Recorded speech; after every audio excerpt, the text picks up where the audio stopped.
Welcome to this instructional video on the After Action Review. This video consists of two parts. Part 1 of the video will explain why, when, and where we conduct after action reviews, and will demonstrate how to conduct an AAR during a training event. It will also provide you with the basic knowledge required to effectively participate in and to conduct an AAR. Part 2 of the video is aimed at leaders tasked to conduct an AAR. It will provide them with the knowledge to carry out the activities involved in the planning, preparation, and follow-up procedures for a successful AAR. This video will adapt some basic conventions. During the program, references to the male gender will refer to both sexes. The term soldier is used to refer to all ranks and trades employed in Land Force Command.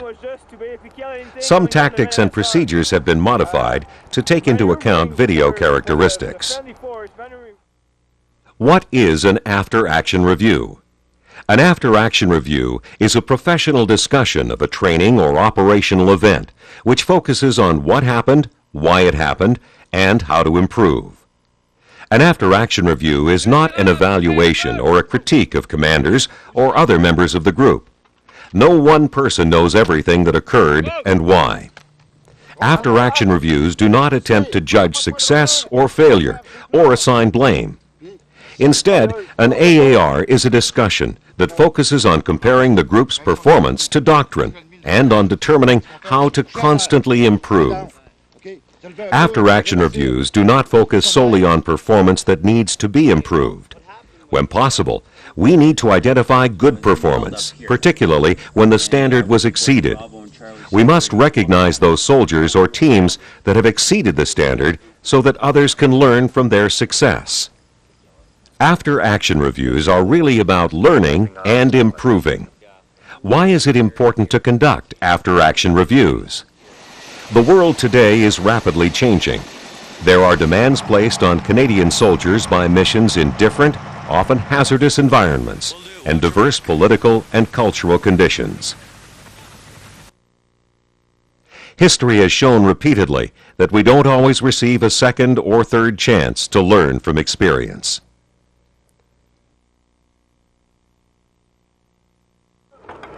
These factors, together with fiscal constraints, demand that Canadian soldiers be able to learn and improve as much as possible from each hour of training time, each liter of fuel or round of ammunition expended, each patrol, and each operational activity. Conducting after-action reviews will enable Canadian soldiers to consistently learn and improve from their experiences. When should an AAR take place? An AAR should take place immediately after any major activity, such as an attack during a training exercise, a patrol during an operation in Canada or some other part of the world, or a day-to-day activity, such as setting up and conducting a sporting event. Conducting after-action reviews during and after all of our activities will allow the Army to learn as much as possible from everything that we do. During training, up to 25 to 30% of the training time available should be allocated to the conduct of after-action reviews. In this video, you will observe an after-action review by an infantry platoon that is conducting dismounted training in a local training area. While this video has been based on the activities of an infantry platoon, the AAR process is adaptable to any activity conducted in the Army at any level. The only limitation on the use of the AAR process is the imagination of the user. First, let's set the scene. The platoon, we will call them 2 platoon, is involved in practicing Infantry Battle Task Standard India 4004 RAID. They will practice to penetrate enemy territory, to gain information, create confusion, destroy material, and disrupt the enemy plans. To help them learn more from the training time and resources that they have been allocated, the platoon has been assigned an observer controller to assist them with their training. An observer controller is an experienced soldier who, on behalf of the chain of command, assists the participants of a training event to learn as much as possible. An observer controller's duties include observing the platoon as it applies doctrine to various tactical situations, carrying out the duties of an umpire by assessing casualties and battle damage, teaching and coaching by providing constructive feedback during the training and by conducting after-action reviews, assisting commanders in the conduct of confirmation. Confirmation is an assessment of how well a tactical organization has mastered a particular battle task standard or set of battle task standards, and whether or not subsequent training is required. Although the presence of an observer controller during training can be very beneficial, after-action reviews can be conducted by any leader in the chain of command. Leaders at all levels play an important role in fostering the after-action review process by actively participating in and conducting AARs. We had no route around it. The platoon is also receiving additional help to train from an independent group of soldiers called the OP4, which stands for Opposing Force. We will talk more about their role later in the video. The platoon started their training several hours ago. The platoon has been assigned a mission to raid an OP4 supply cache containing weapons and explosives. They are moving to the supply cache's location on foot, using the techniques and procedures related to a fighting patrol. All is normal as the patrol moves along.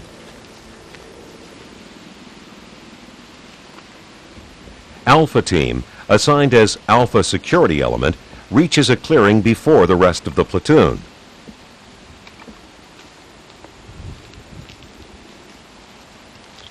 Rather than wait, the security element crosses the clearing without incident.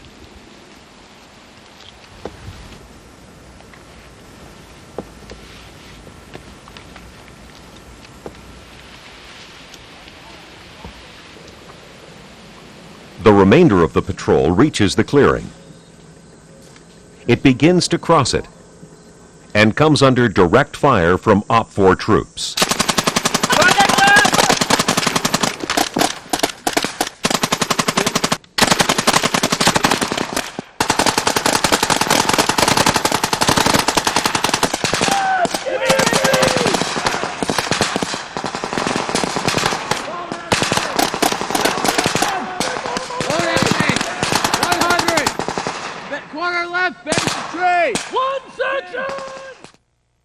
Immediately after the engagement was finished and the platoon had consolidated, the platoon commander and the observer controller determined that it was a good time to pause the training and discuss what had occurred.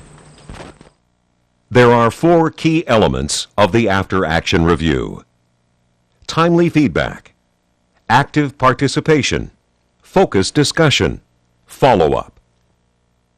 Timely feedback. Practicing a task repeatedly will not guarantee learning or improvement. Practice must be complemented with supervision and accurate and timely feedback in order to avoid repeating errors and to reinforce success. Feedback can be provided either individually or from a combination of sources. Feedback comes from the observer controller, the OP4, the platoon leadership, members of the platoon themselves, or from audio-visual equipment. By stopping now, after a significant event, the platoon will have the opportunity to receive feedback while the event is fresh in their minds, and to use that feedback to improve their performance during the remainder of the mission and the exercise. The second key element of the AAR process is active participation.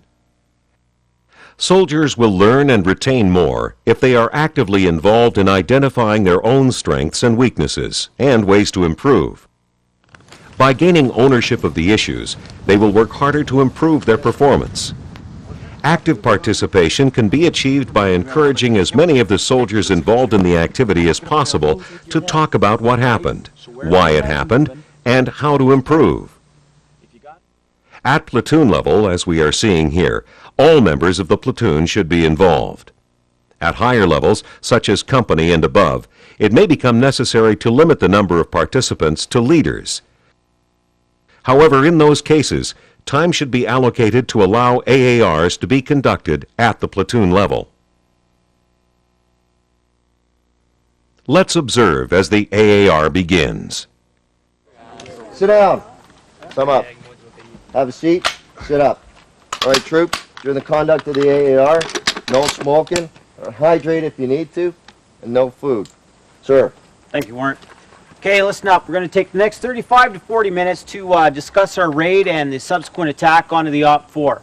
We're going to try to learn as much as possible, otherwise we're just out here getting sweaty and dirty. I want you to all to participate. I want you to think concisely, speak concisely, and let other people finish talking before you start speaking. Leaders are encouraged to begin an AAR by describing the importance of the process and their expectations from the AAR. This is particularly important when some soldiers may not be familiar with AARs and their role and are hesitant to speak. It also reinforces the point that it is the platoon's after-action review, not the observer controllers, once again reinforcing their ownership of the results. I'm going to turn you over to our observer controller, Captain Rouleau, who will walk us through the after-action review. Sir, over to you. Thank you, Lieutenant Aubry. As mentioned by Lieutenant Aubry, I'm Captain Rouleau. I was observer controller for part of your operation this morning, and I will be here to help you to conduct the after-action review. Also, I would like to introduce you to Sergeant Muchmore. Sir. Sergeant Muchmore was the Op 4 commander this morning for your attack. So what we will be doing is we will be conducting an after-action review about the conduct of the raid up to this point this morning. What I mean by that is the initial contact, and also we'll discuss about the attack on the Op 4 on the position just located behind us over there. At the beginning of this training, we already had covered the after-action review agenda, which is also on the board there, and you are also familiar about the rule that we should be respecting while we are conducting an after-action review. Experience has demonstrated that in order to make the best use of the time available, it is advisable to create an agenda based on the AAR format and to attempt to adhere to it. In order to save time, the AAR agenda and rules should be covered during the initial briefings to the platoon, rather than at the beginning of each AAR. The recommended agenda for an AAR is as follows. Introduction. The introduction to the AAR should identify the portion of the mission that will be covered in the AAR, the objectives of the particular AAR, the AAR rules. To encourage active participation in a focused professional discussion, it is advisable to establish some basic rules to govern the participants' conduct during the AAR. Some recommended rules are: the AAR is not an assessment of success or failure. There will always be performance that could be improved and sustained. Nobody has all of the answers. Everyone must participate to establish what happened, why it happened, and how to improve. Keep it professional, not personal. The AAR is not a venue for personal attacks. Identify the issues. Don't try to assign blame. Disagreement does not equal disloyalty. Focus on your performance, not that of others. The discussion must be focused on your group's performance and how you can improve. Ego should be parked at the door. Learning often means that we must accept that our performance needs improvement. An AAR won't succeed if the participants cannot accept constructive criticism. It's your AAR. The participants of an AAR have the responsibility to identify what must be improved and sustained. You have to take ownership of the issues and how to address them. After the introduction, the AAR will proceed through the following stages: each of which we will cover in depth during the conduct of the AAR. Review of the battle task standards upon which the AAR will focus. The Blue 4 commanders, in this case the platoon commander's mission, intent, and concept of operations. The Op 4 commander's mission, intent, and concept of operations. Examination of key events that occurred during the part of the mission to be covered by the AAR and issues that arose from those events. Self-assessment. Basic soldier and crew skills. Summary. All right, before we go any farther, I would like to review two things with you guys. First thing, battle task standard. We'll go in detail about two of them. 4003, which is the attack, and 5005, which is the react to contact. And also, on the other point, I would like to talk to you about the 7th Infantry Battle Drill. But first, okay, I would like to go in the Battle Task Standard book and talk to you about 4003, which is the attack. Although an AAR doesn't grade success or failure, it is important to remind the members of the platoon that standards for performance do exist, and achieving those standards is one of the major reasons that they are conducting this training. Battle task standards exist for virtually any task that soldiers can be called upon to perform. They describe the task, the conditions under which the task may have to be performed, and the activities that need to be carried out in order to perform the task successfully. Battle task standards assist in standardizing the training and confirmation of tasks performed by formations and units throughout the Canadian Forces. Next, the platoon will review the Blue 4 commander's mission and intent, as well as concept of operations. The intent of this stage of the after-action review is to confirm that the information contained in orders was passed on to and understood by everyone, that orders allow people to use their initiative if their leaders became casualties or they lose contact with them, that orders used correct doctrinal terminology to ensure clarity and common understanding. In order to determine if the orders were passed on and understood, the junior members of the platoon should be asked to explain the platoon's mission and the company and the platoon commander's intent. Participants should use the terrain model or draw a diagram in order to confirm the accuracy of their knowledge. Let's talk about point 3 of our after-action review agenda. Let's talk about the Blue 4, mission, intent, and concept of ops. I would like to know what was the mission of the platoon. Private Kavanaugh. The mission was to destroy the Op 4 supply point at Objective Zebra by 2300 tonight. Everybody got that? Yes. Agree? Good. Good one. What was the platoon commander intention? Corporal Pitlick. Sir, the platoon... Oh, before you come up here, just tell us on the terrain model here. The platoon commander's intent was to conduct a fighting patrol starting at the assembly area, following along this route to the ORV southwest of Objective Zebra. Everybody got that? Yes, sir. Good. Excellent. All right, next point, I'd like to talk about the Op 4 mission, intent, and concept of ops. For that, I'd like to have Sergeant Marchmore to come here and give us the detail. There we go, Sergeant. Thanks. My detachment and I were part of the security zone for my unit. My mission was to report any Blue Force movement and to delay any forces smaller than platoon size.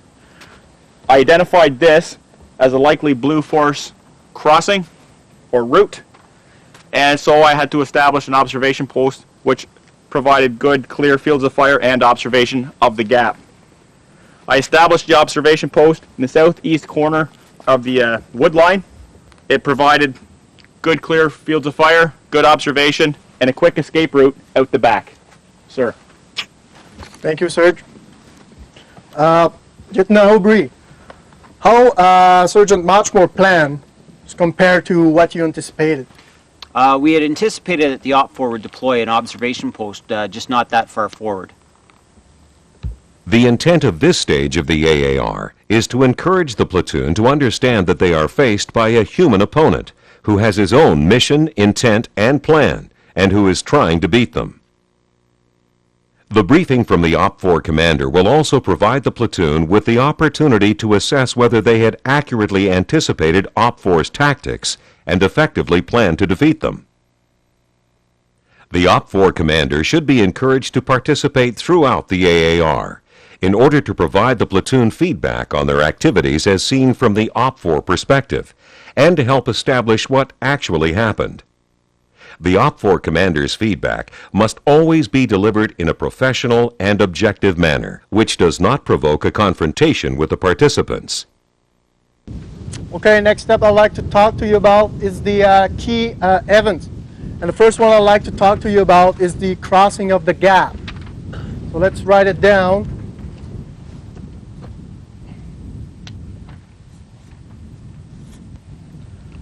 The first member of the patrol that arrived at the gap is Alpha Security Master Corporal Grindley. I would like to know what happened when you arrived at the gap. When we arrived at the gap, we paused. We didn't encounter any OPFOR, so we carried on. Master Corporal Grindley, I didn't even know that you had encountered the gap. And what I wanted you to do was stop there, wait for me to move the rest of the platoon up so I could support the move across, and that's what I said in orders.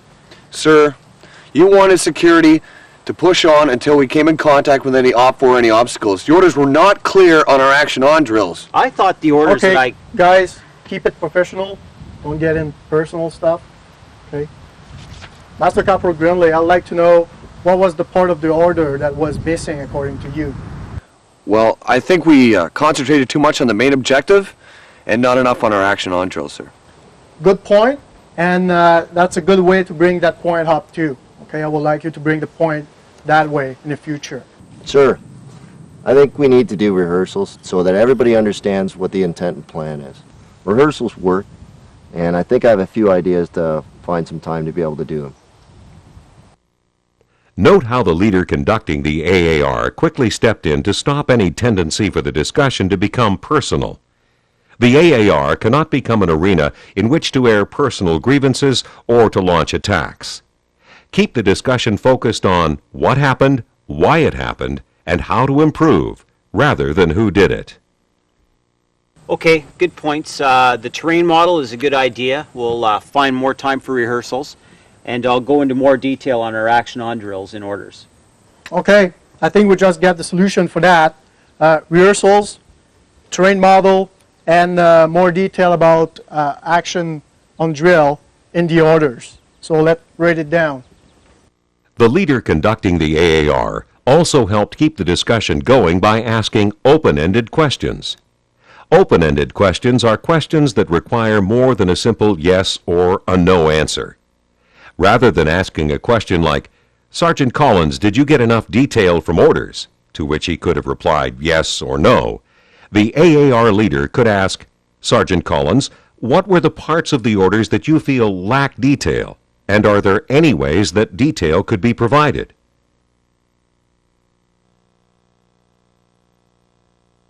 All right, let's keep talking about the crossing of the gap. First of all, I would like to have Lieutenant Hobry to come and give us his perspective about what happened there. Well, what happened was when we got to the clearing, the rest of the patrol came here. I saw that Alpha Security had already crossed the gap, so I deployed Bravo and Charlie to cover support while we crossed the gap. When we got here, that's when the OPFOR engaged us. Good. Sergeant Marchmore, Sure. what was your perspective? We saw the lead element cross the gap. I only saw two guys, so I told my troops to wait, hoping for something else to come that's bigger. Once the rest of the patrol got to a point where we thought would be the most cause the most destruction, I opened up. I think really it was the gap between the lead element and the rest of the patrol which gave us time to get ready. Thank you. Okay, let's summarize here basically what happened. Alpha Security arrived at the gap. Keep crossing. 1 or 2 minutes after that, the rest of the platoon arrive at the gap, start crossing, and were engaged by the opposing force. So basically, what happened at that time? What can we learn? Master Corporal Grimley. Well, when I reached the clearing, I should have treated it as an obstacle. I just forgot the SOP. Right. So the SOP was not known. So there's the issue. So what can be the solution for that? Sure. I think this just reinforces that we have to conduct rehearsals so that everybody understands the SOPs. Right, so rehearsal. Question, what is the SOP? Private Wooler. Sir, the SOP is to establish warning, provide security, conduct a recce, and then develop a plan. The leading element, when they first encounter the clearing, should have warned the rest of the platoon and then taken up positions to cover the ground. Good. So, can somebody give me one element of the recce portion of the SOP? Corporal Yancey. Everybody maximizes the use of their scopes to search for the enemy, sir. Good. Note how the leader conducting the AAR pauses the discussion and summarizes what happened, identifies the issues that need to be addressed, and encourages the platoon members to develop solutions. The primary objective of the AAR is to foster improvement, and that requires the development of solutions, not just identifying problems. At least 50% of the time allocated to an AAR should be devoted to developing solutions, and those solutions should come from the whole group. As comments and suggestions come forward, they should be recorded on the flip chart. As the AAR progresses, the leader conducting the AAR should keep an eye on the time. They should have planned to cover 2 or 3 key events, each of which will have several issues that relate to them. There are only so many issues that can be addressed by the platoon at one time. Even though there may be many more issues which could be extracted from the event, the platoon may have to address them in later AARs. Okay, let's talk about the second event, when the support element group got engaged by the OPFOR. Master Corporal McClure, you were the commander of the support element. It took about 30 seconds for the support element to return fire to the machine gun of the OPFOR that were engaging you. So what happened? Well, when the machine gun first opened up, I couldn't see him from where I was, and then it took me a while to get a target indication. Which one of you guys saw the machine gun first anyway? I saw him first, Master Corporal. I indicated that I saw him, and then I fired in the direction of the MG. Well, what kind of indication did you pass on? Well, I said, you know, there he is underneath the base of the tree, and then I opened fire at him, and I just figured that if I could see him, so then everyone else would be able to as well, right? Plus, too, we're told that you have to get fire onto the position as soon as possible. I probably just got a little carried away with it, I guess. Okay, but the rest of us, the rest of the support element, couldn't see him. I mean, he was dug in right at grade, he was between 2 bushes, and he was in a nice deep shadow. That's why I picked that location. Had good cover, good arcs of fire, and like you said, I was in the shadows. Good point. Remember when we're looking for possible enemy locations or using speculative fire, that the shadow should be the first place we look at. Right. So, Private Glass, what could have you done to let the other one know where the OPFOR was? Hey, Glass, an actual target indication might have helped. Okay, guys, exactly. Listen, when we get out in the field and you're reacting to effective enemy fire, okay, we have to quickly locate the enemy. You have to be able to communicate to the element commanders exactly where the enemy is so that they can get fire down on the target. Okay? So, Glass, what do you think when you get out there? What would have been a better way to do your indication? One section, 100, enemy base of dead tree. Okay, right on. Note that the leader conducting the AAR did not use the AAR as an opportunity to simply tell the platoon what they had done wrong and what he expected them to do to improve. Instead, he encouraged the platoon members to identify the problems themselves and to develop the solutions based on doctrine. During this first AAR that 2 Platoon has conducted, we've seen how timely feedback from the observer controller and the members of the platoon themselves have helped to identify areas that need improvement. All rank levels in the platoon have been participating in identifying what happened, why it happened, and how to improve. The discussion carried out by the platoon has helped to illustrate the third key element of the AAR: focused discussion. In order to learn the most possible in the time available, the platoon has to keep its discussions focused on a limited number of issues, making sure that it identifies not only what happened, but why it happened. This is referred to as drilling down in order to determine the underlying cause of an issue and its effects on the platoon's performance. The platoon also focused the discussion on what occurred during the initial contact with OPFOR, rather than offering up opinions on a wide range of events which occurred during the training. This permits the platoon to take the time to not only identify what happened and why it happened, but to develop ways to improve as well. Remember that the AAR isn't about just identifying problems, it's about developing solutions as well. The observer-controller helped keep the discussion focused by ensuring that the platoon discussed its performance in relation to doctrine. He did so by referring to infantry battle task standards and battle drills, and prompting the platoon to take them into account when identifying how to improve their performance.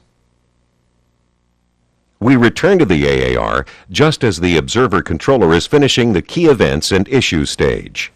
All right, guys, that covered all the points that we had to cover about the attack on the opposing force.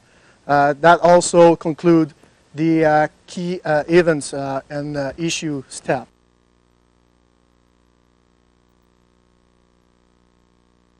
Now what we'll do is we'll move to the next step, which is the self-assessment. During the self-assessment stage, each soldier should be ready to identify one task or activity that they feel is going well and should be sustained.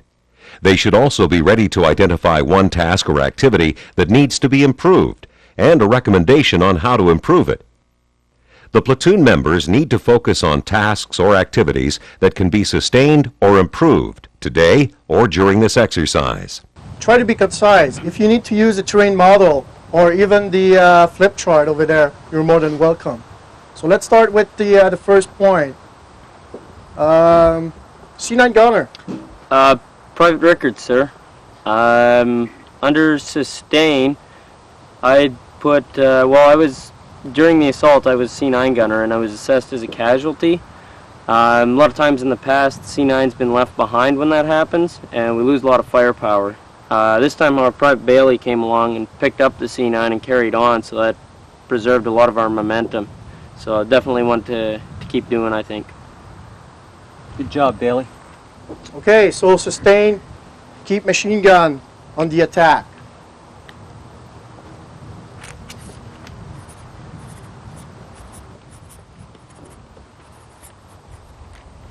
Good. And what will be your improvement that we should do? For improving, I'd say communication, hand signals. They're not getting passed back nearly as well as they should be, and so the guys in the rear just don't have any idea what's going on up at the front. Does anybody has any comment about that? Corporal. Corporal Willoughby, sir. Well, guys, the easiest way to make sure that message is passed, keep eye contact with the person behind you, have them give you a thumbs up, just to ensure that they have the message so it doesn't get screwed up. All right? Okay, so we should improve the end signal, make sure the end signal is passed. Are we going to fix this? In the self-assessment stage, the platoon members are the ones who determine what needs to be talked about, and this often results in the most active participation. If time permits, all or the majority of the members of the platoon should have the opportunity to raise points. If this is not possible, then those members of the platoon that did not have much to say during the previous discussions should be given the opportunity to contribute. The leader conducting the AAR should work through the platoon from junior to more senior ranks in order to encourage junior soldiers to offer their own ideas, rather than simply agreeing with or repeating those of their leaders. Note that the leader conducting the AAR identifies the issues that are being raised and records them on the flip chart. He also makes sure that the platoon identifies what has to be done to improve the performance and who is responsible to do so. That's all the time we've got for the self-assessment part of the AAR. For those of you who didn't have time to bring up your point, what we'll do is we'll try to give you some time in the next AAR. Now on, what I'd like to do is to move to the next step, the basic soldier skill. There's a lot of issues that already been raised during this AAR, but now I would like to give the chance to Warrant Officer Pankett to raise some issue. Sure. Okay guys, there are 2 points I want to talk about. First is fire control, and secondly, covering your arcs on the move. Firstly, fire control. You guys are firing way too fast. You have to have some ammunition left over to cover the assault when they get onto the target. So, for the C7, what's the rapid rate of fire? Markowski. 20 rounds per minute, Warrant. Okay, good. And for C9? O'Connell. 100 rounds per minute, Warrant. Okay, good. Remember the rates of fire, guys. You have to have ammunition left over in order to cover the assault group when they hit the target. Okay, second point. You guys, some of you are walking around playing follow the leader. Okay, just staring straight ahead of you. You have to have your weapon in your shoulder, and you have to be covering your arcs of fire. Okay? We want to be able to try to detect the enemy before they detect us and get first round down range. Sir? Thank you, Warren. During collective training, there is the potential to devote less attention to basic soldier and crew skills, although their performance is often the cause of many issues. During the AAR, time should always be allocated to discuss basic soldier and crew skills that need to be improved and sustained. These points can be provided by the observer controller, the chain of command, or both. Experience has demonstrated that video is a particularly effective means of providing feedback on basic soldier skills. Okay, now it leads me to the last point of the AAR, the summary. Now, Lieutenant Aubry, since this is your platoon AAR, why don't you come here and lead the summary? Okay, we've got some issues that we need to work on. One of those issues that I need to work on is identifying problem terrain as well as possible OPFOR locations. Section commanders and Warrant, I'll need you to give me some assistance with that. The intent of the summary is to ensure that the platoon has actually captured all of the issues that were raised during the AAR, how they will be sustained or improved, and who will be responsible to do so. The commander of the troops involved should conduct the summary, as it allows him to provide direction to his subordinates on what needs to be done to implement the improvements that are required. This is an important step that will help to ensure that the platoon actually will learn from the AAR and improve their performance during the next part of the mission. The recording of the issues and improvements on the flip chart helps a great deal in the conduct of the summary. Okay, that's it. That concludes our AAR. Hopefully you got a lot out of that. I know I did. Section commanders, I'd like you to take this time, the next 20 minutes, to work on those basic soldering skills. Warrant, I'd like to talk to you about rehearsals. And we'll meet in 30 minutes where we left off and carry on with our mission, okay? Section commanders, take your guys. The platoon commander's comments highlight the last and perhaps one of the most important key elements of the AAR process: follow-up. By providing his section commanders and soldiers with the time to absorb and work on the issues raised during the AAR, there's a greater chance that performance will be improved during the next part of the mission. It also demonstrates a commitment to improvement. The platoon commander's efforts will not be successful, however, if the platoon does not have an opportunity to actually practice the same tasks again and to implement their improvements. Training must be designed in such a manner that the soldiers involved have the opportunity to practice a task at least 2 or 3 times and review and improve their performance each time. If necessary, the next part of the mission could be modified to provide the platoon with the opportunity to be challenged by some of the same tactical situations in order to provide them with the opportunity to improve.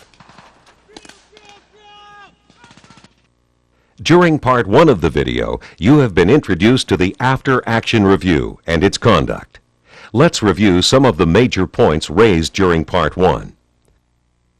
What is an after-action review? An after-action review is a professional discussion of a training or operational event which focuses on what happened, why it happened, and how to improve. Why do we conduct an AAR? In order to learn as much as possible from everything that we do. What are the key elements of the AAR? Timely feedback.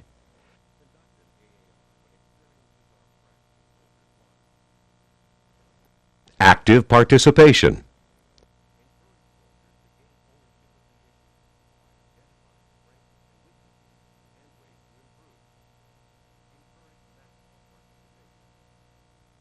Focused discussion.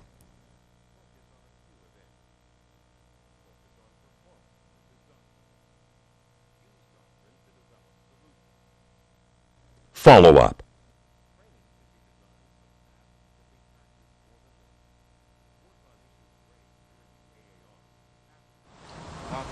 Two platoon is starting off on the next part of their mission. Throughout the rest of the day and this exercise, they will continue to practice their skills during a variety of tactical scenarios. And at an appropriate time, stop to receive and discuss feedback. No matter how proficient 2 platoon becomes at the performance of their assigned tasks, they will continue to try to learn and improve by conducting after-action reviews.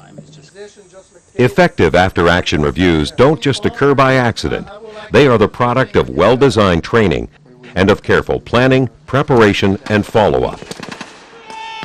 In part 2 of this video, you will be introduced to the activities that will help to create the conditions for a successful after-action review.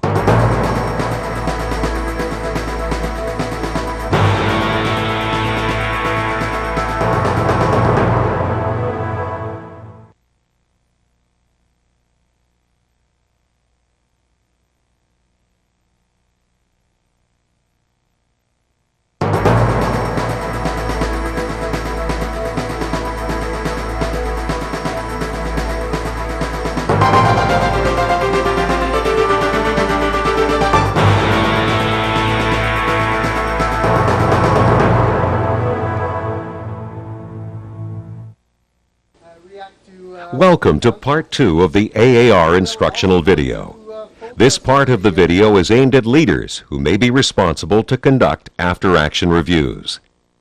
In part 1 of the video, we observed how to participate in and conduct an AAR. In part 2, we will look at the planning, preparation, and follow-up procedures that need to be followed in order to create the conditions for the conduct of a successful AAR. Part 2 of the AAR instructional video is designed to supplement the after-action review and observer controller aid memoir. These will provide further details as well as up-to-date tips and hints regarding all aspects of the after-action review process. The after-action review process has 4 major steps: plan, prepare, conduct, and follow-up. Planning for an AAR actually occurs at 2 levels: commanders designing the training and leaders who will conduct the AAR. Commanders help create the conditions for successful AARs by taking into account the results of prior AARs when planning the next training event, establishing clear and achievable training and learning objectives, providing the resources for constructive and objective feedback, such as observer controllers, OPFOR, weapons effect simulators, audio-visual equipment, establishing an exercise tempo that will allow timely feedback to occur, providing adequate time for AARs to be conducted at all levels, 25 to 30% of training time for the conduct of AARs, providing the time and resources to practice tasks several times and to implement the solutions from the AAR. While part 2 of the video depicts an observer controller carrying out the various planning, preparation, and follow-up activities for an AAR, you are reminded that any leader in the Army may be tasked to conduct an AAR, and therefore must be prepared to carry out these same activities. Leaders tasked to conduct the AARs should carry out the following planned activities. 1. Confirm the training and learning objectives with the commander responsible for the training, and ensure everyone else on the team understands them, particularly those responsible for providing feedback during the AAR. By understanding these objectives, it will be easier for observers to focus their attention on the related tasks, and for the leader conducting the AAR to focus the discussions. 2. Ensure that they and all of their team members know the most current doctrine related to the objectives. Remember that doctrine includes individual and collective battle task standards, standard operating procedures, or SOPs, and tactics, techniques, and procedures. The feedback provided during after-action reviews should be based on how the organization applied doctrine to the tactical situations. 3. Identify when and where AAR should occur and who should attend. It is recommended that platoons be allocated up to 30 to 45 minutes to conduct after-action reviews. Companies and combat teams, 1 hour. And battalions and battle groups, up to 2 hours. At platoon and section level, all members should attend the after-action review. At company level and higher, the participation may have to be limited to platoon commanders and above for practical reasons. 4. Determine the types of feedback to help participants establish what happened and why it happened. The more objective the feedback, the more likely the participants will accept it without argument. Objective feedback could include key timings, numbers of casualties, percentage of tasks completed, audio-visual recordings, weapons effects simulation data. 5. Select training aids. A flip chart and a terrain model are two of the simplest and most effective training aids available. They help to focus and clarify the discussion, and they enable everyone to make a point, irrespective of their speaking abilities. Audio-visual equipment such as video cameras, VCR, TV, and tape recorders can all help enhance the amount of learning that can be achieved from an AAR. Training aids should help to encourage active participation rather than replacing it. Consideration of the after-action review process during the planning of a training event is essential if we are going to create the conditions for the conduct of an effective AAR. Actual preparation for the AAR can happen days before the training event. There are a number of major activities that should be carried out in order to prepare for an after-action review. They occur prior to and during the training event. 1. Conduct a recce of the area in which the training will take place. The OPFOR commander and any personnel who may be involved in collecting data should be included in the recce. Identify where key events related to the training and learning objectives may occur, and locations from which to observe them. Identify possible locations to conduct the AARs that will be as comfortable as possible, and if possible, provide a view of the terrain upon which the training occurred. 2. Observe the training. Try to observe as much as possible, but focus on those activities that are related to the training and learning objectives. Take good notes and note timings of key events. This helps to determine the sequence of events and time and space issues. It also helps to refer to audio-visual data accurately. 3. Compile observations of all the observers, including OPFOR, and identify key events and issues to be discussed during the AAR. What are the most important events that should be focused upon during the AAR? 4. Develop a plan for the conduct of the AAR. Prepare a brief outline.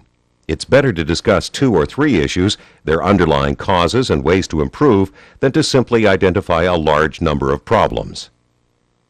Establish a simple timetable. Allocate time for each of the steps on the agenda. Focus on those areas that need the most immediate attention. Discuss issues completely. Don't try to do too much. Distribute issues over several AARs if necessary. Use the timetable as a guide. If possible, have another AAR team member keep note of the time as well. They can provide a warning if the AAR is getting off schedule. 5. Prepare the after-action review site. Find a place out of the elements or set up some form of shelter. Move away from vehicles or have them shut off their engines and radio speakers. Prepare the training aids. Whenever possible, prepare a terrain model. It can be a crude map, piece of cloth with markings, simple sand drawings with rocks and pebbles, or an elaborate model. Set it up in a location where everyone can easily see and refer to it. If audio-visual equipment is being used, ensure that it is functioning properly. Ensure that everyone can see the monitor. Establish a rough seating plan. 6. Brief the commander of the troops on the events and issues that will be addressed during the AAR. Offer the commander the opportunity to make opening remarks, outlining his expectations. The commander should also conduct the summary at the end. The AAR is not an ambush of the leaders involved. Their support and participation is critical to the AAR's success. Planning and preparation are crucial steps in creating the conditions for a successful after-action review.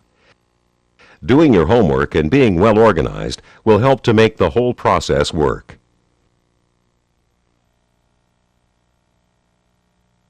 During part 1 of the video, we've already covered in detail the conduct of an AAR. Therefore, it will not be presented again in part 2. Remember, conducting effective after-action reviews will enable us to learn as much as possible from the activities in which we are involved. Let's move on to the next and last step in the AAR process, follow-up. There are 2 types of follow-up involved in the AAR process: immediate, long-term. Immediate follow-up occurs when the platoon has the opportunity to practice the same or a similar task several times, preferably within the same training day. It focuses on issues to sustain and improve that were raised during the after-action review. It also builds on previous AARs. At the end of the last after-action review, and prior to carrying on with the mission, the platoon commander took advantage of time available to allow himself and his section commanders to work on improvements. This is an important step towards training for success and developing confidence and cohesion. We refer to this as closing the loop, and it occurs during the follow-up step of the after-action review process. Long-term follow-up has 2 major elements: planning and training for the next event, helping the Army to learn. Units should consider the issues that are identified during after-action reviews when planning and training for the next training event or operation. Issues identified during AARs can be included in a take-home package. Take-home packages can include a summary of the issues raised during after-action reviews, videos of the AARs themselves, or video and audio tapes of activities that occurred during the event. The second element of long-term follow-up offers the Army as an organization the opportunity to learn from what occurred during the exercise or operation. Input from the AAR is compiled and included in the post-exercise or post-operation report. PORs and PXRs are analyzed, which enables various organizations within the Army to identify strengths and weaknesses in the Army's doctrine, education, training, equipment, and so forth. This enables the Army to learn from its activities and to continually make improvements. The follow-up step of the after-action review process is one of the most critical steps. The follow-up is where improvement occurs.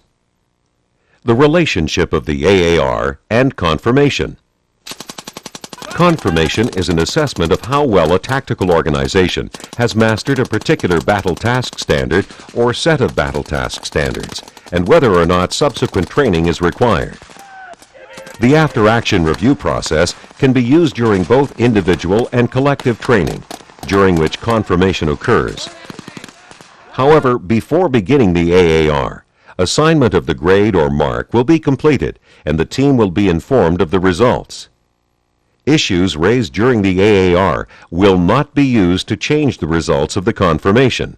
This approach must be used if active participation by the group members can be achieved. Remember that the after-action review process is a learning process.